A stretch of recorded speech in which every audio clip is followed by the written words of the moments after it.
Now, Iranian President Masoud Pezeshkian, in his address, the UN General Assembly said that Tehran has no intention of building nuclear weapons. The statement comes just days before international sanctions could be reimposed on Iran over its nuclear ambitions. Once again, I declare in this assembly that Iran has never pursued, is not pursuing, and will not pursue the development of nuclear weapons. We are not after nuclear weapons, and this is a matter of ideological belief and a religious decree from the leader.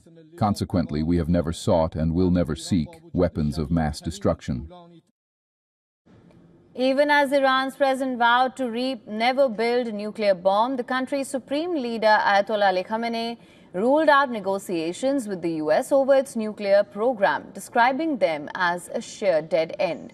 Khamenei accused the US of consistently going back on its commitments. Iran's supreme leader's remarks were a direct response to Trump's statement at the UNGA, in which he said that Iran would never possess a nuclear weapon, and branded the country as the world's #1 sponsor of terror.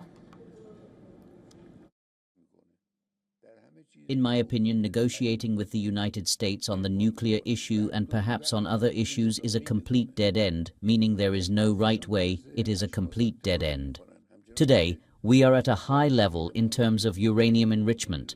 Of course, countries that want to make nuclear weapons can enrich up to 90%. Since we don't need weapons and we have decided not to have nuclear weapons, we didn't increase it, we increased it to 60%. It's a very high figure, it's a very good figure, and it's necessary for some of the things we need in the country.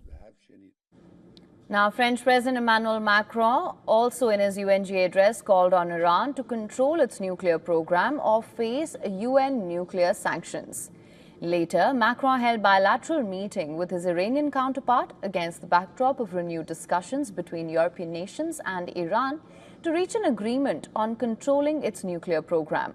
However, no progress was made ahead of the reinstatement of UN sanctions against Iran, which are set to take place in 4 days. The region can only be in peace if the Iranian nuclear program that has only been partially destroyed is once again fully under control. It is for this reason France, Germany, the United Kingdom triggered by way of a collective agreement, a process leading to the restoration of all international sanctions previously imposed upon Iran.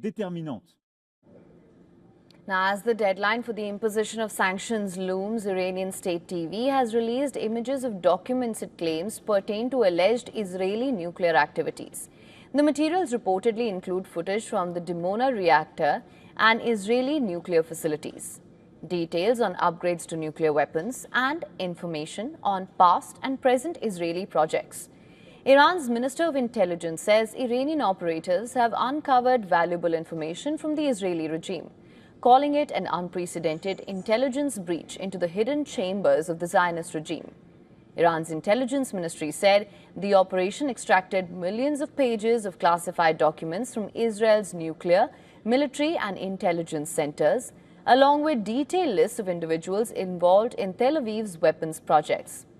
Israel is yet to respond to the Iranian claim that the purported sensitive documents and photos were leaked for money, which includes details on 189 nuclear experts, images of the Dimona reactor, and personal photos of IAEA chief Rafael Grossi.